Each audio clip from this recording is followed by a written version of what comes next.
Okay, cool. So, welcome back to this episode of MTG Militia Madness. We are doing the pack opening for the Seal Progression series on Ice Age.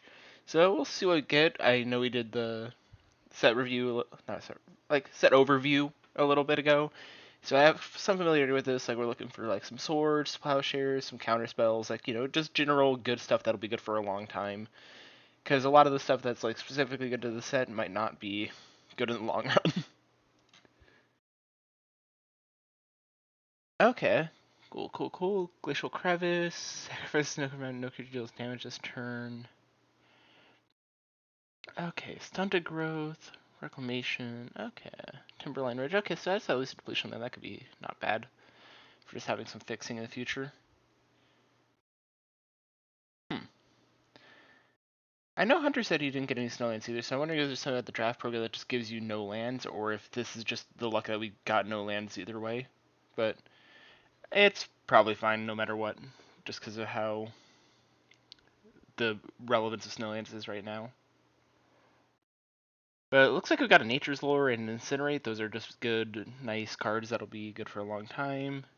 Let's see, Sleight of Mind is nothing. Mystic Grimoire is nothing right now, but we got some Scarabs, which could be nice sideboard if we play white ever. Songs of the Damned is not doing anything, but oh, I got my extra copy of Dark Ritual. Burn Offering's not doing anything right now, but so I got a playset of Dark Ritual now if I do want to play it. And let's see. Morphine, Tons of Limdol, not doing anything interesting. Okay. Okay, that's a way to draw in red, that's not bad. But we got two Scaled Worms, which are just big, big, big. Obviously they're expensive, but something unique. And honestly, the Shambling Strider does not look that bad either, to be completely frank.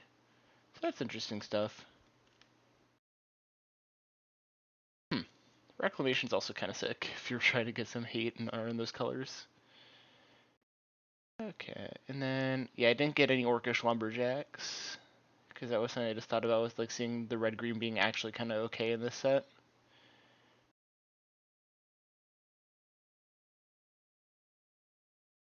Man, yeah, this really is just worse Rock Hydra, because it's plus X plus O for some reason.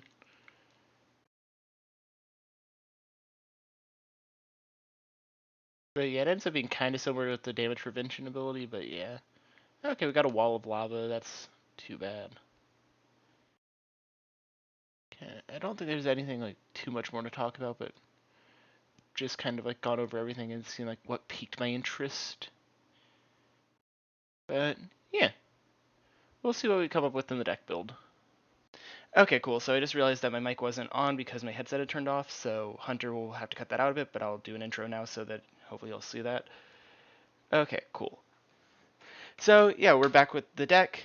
So this looks a little different than past weeks. It's red-green now instead of red-black. We're still doing a little bit of the same thing of having like the Fireball game plan with some ramp of like Nature's Lore, Soul Ring, Llanowar Elves, but we also have a bit more of an aggressive take with some Grizzly Bear effects. We have 3 in this now, so that's not too bad.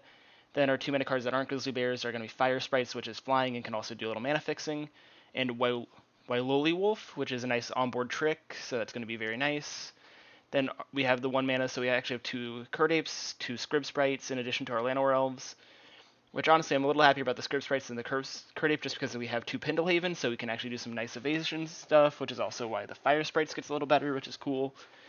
And then we have some top end in Scaled Worm and Shambling Strider with a little assistance from Sunastained Falconer.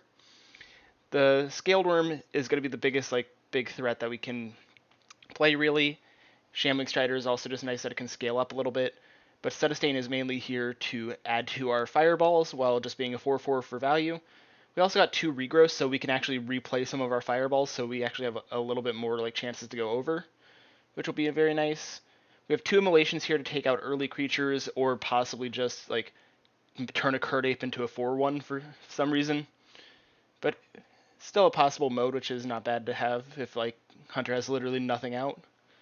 Then we have like Fanatical Fever here, which can help our Scaled Worms and all that go over the top with Trample, and just Giant Growth is a nice combat trick to punish bad blocks. And we did pull one copy of Incinerate, so we do have just a normal, like, actually value removal spell here, which would be very good. And that's it for the main deck, so we'll see this. We do have Shinoden Dryads in the sideboard. If we do hit a green deck, we can effectively get 2 more copies of Script Sprites, which is very nice. Then I think as like a fun thing, Stunted Growth, if they're playing like a slower strategy, we can just start pegging down their hand and regrowthing it back if we get into like a weird grindy game state. Thought Leech if blue is an issue. Walliver's I just kind of threw in the sideboard as a way of like being, okay, they're playing something aggressive, I can stall like very well because it blocks everything easily and isn't over-indexed like some of the other walls into red. So we can play it for only 1 red very early, be very good. We got Desert Twister just to be unconditional removal. We have Fork again if they're playing something a little slower. That gives me time. I can use it to pay 2 mana to double my Fireball. So instead of like with 8 mana saying, hey, Fireball deals 7 damage, I can do a Fireball for 5 and a Fireball for 5 again to get 3 more damage off of Fork. Which, obviously those numbers do scale very well, like once you get into even higher mana totals, so if like we do have really stally gameplay, Fork will be coming in. It could also come in against like spells that are like interestingly relevant from Hunter's side to copy, but I don't know what those will be right now.